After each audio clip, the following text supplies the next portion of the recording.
Hey everybody, it's Ben, and I'm back once again with another video for you guys. Today I'll be reviewing Moon Knight, issue number 1. The series is written by Warren Ellis, illustrated by Declan Shalvey, and coloured by Jordie Bellaire. So our story starts out, and we have a blogger talking about Moon Knight to, I guess, one of her friends or another blogger about Moon Knight, recounting his history, the fact that Mark Spector, aka Moon Knight, used to be a mercenary who died in Egypt under the statue of Khonshu, who is an ancient Egyptian god, and was subsequently resurrected by Khonshu, then donned a hooded white cloak and became Moon Knight and started to fight crime, and as a result went completely insane. There's also a great reference in here to the Brian Bendis and Alex Maleev run, where Moon Knight is confronting Spidey, Wolverine, and Captain America, or Spidey, Spider-Man even, and so yeah, there's a great reference to that run. Right off the bat, I want to say I've never read any Moon Knight before.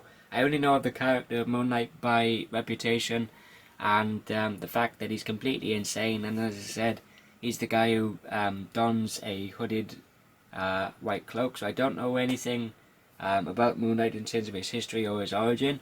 So this is a really fantastic starting point for myself as a new reader.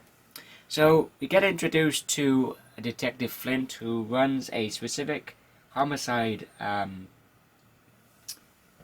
squad, specifically put together to combat the quote-unquote freak beat murders that are occurring in New York City.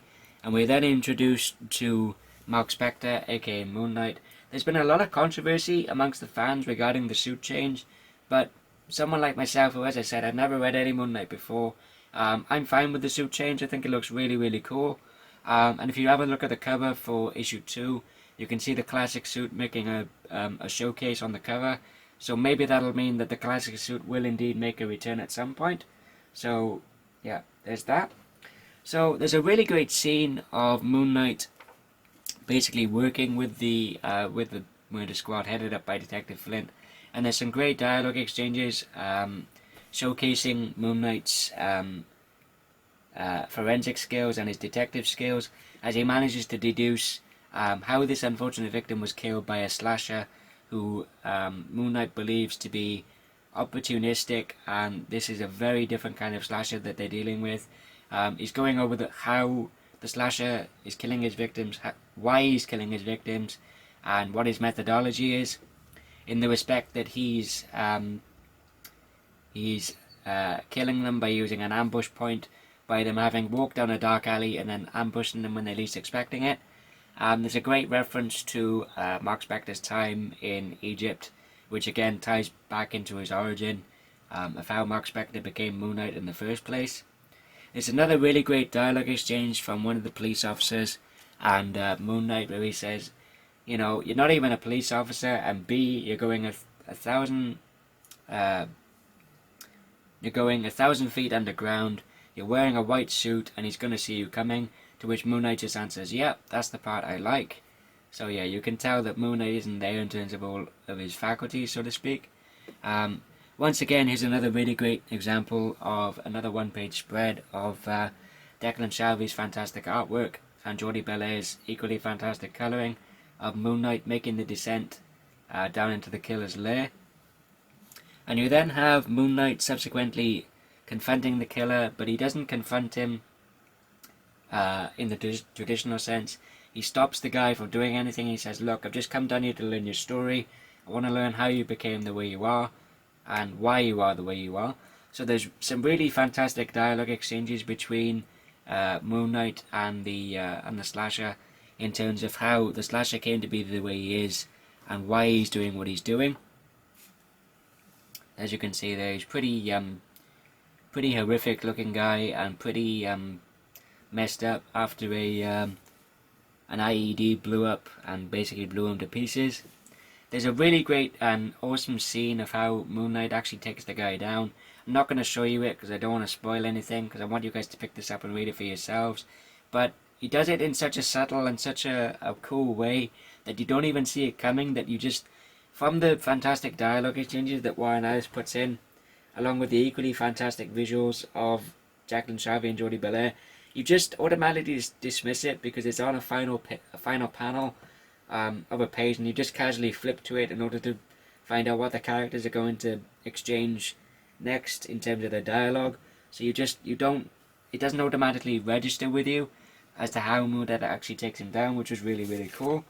As I said, I'm not going to show you how Moon Knight actually takes him down, but I will show you, and I will tell you that Warren Ellis just pulls a rabbit out of the hat, in the respect that he goes back to Moon Knight's origin shortly after Moon Knight actually takes the Slasher down, and it delves into not only, as I said, how Moon Knight became, well, Mark Spector came to be Moon Knight in the first place, but it also goes into why Moon Knight is the way he is, and how he believes himself to have multiple personality disorder, but you find out that that actually isn't the case. There's a much simpler reason as to why Moon Knight the way he is, in terms of the reasoning, and as I said, a perfectly simple but brilliant explanation as to how Moon Knight is the way he is and why, which, as I said, Warren Ellis just did a fantastic job of really making you understand the character and why he is the way he is, by just doing something that is really simple and easy to understand, but yet that's also the brilliance of it, in that the idea of it is as I said, it's really simple, but it works on just every level, especially for somebody like myself, who, as I said, I never read any Moon Knight before, so I'm going into this with fresh eyes, if you will. And yeah, this is just a brilliant first issue, and I'm definitely putting this series on my pull list in preparation for issue 2. So in closing, the writing and the storytelling in this by Warren Ellis is absolutely fantastic and absolutely stellar, coupled with the equally fantastic artwork and colouring of Declan Shalvey and Jordie Bellaire. If you're a fan of Warren Ellis, if you're a fan of Declan Shalvey or Jordie Bellaire, if you're a fan of the character of Moon Knight, or if you're a fan of Marvel Comics, or if you're like myself and you want to get into Moon Knight as a character, I would definitely highly recommend you start here. As I said, everything you need to know about the character is included, and even expanded upon in such a way that, as I said, it's such a brilliant and simple explanation, but as I said, it really, really works on every level. So yeah, just a brilliant first issue, like I said, and I highly recommend you check out Moon Knight #1. Thank you everybody for watching. Hope you enjoyed the video. If you did, give the video a thumbs up. Didn't like it, thumbs it down. But as I always say, if you thumbs down the video, by all means, please feel free to tell me why in the comments below, or send me a private message. And if it's your first time here, by all means, please feel free to subscribe. And until next time, this is Gambit896 signing off, and I'll see you guys next time. Take care, guys.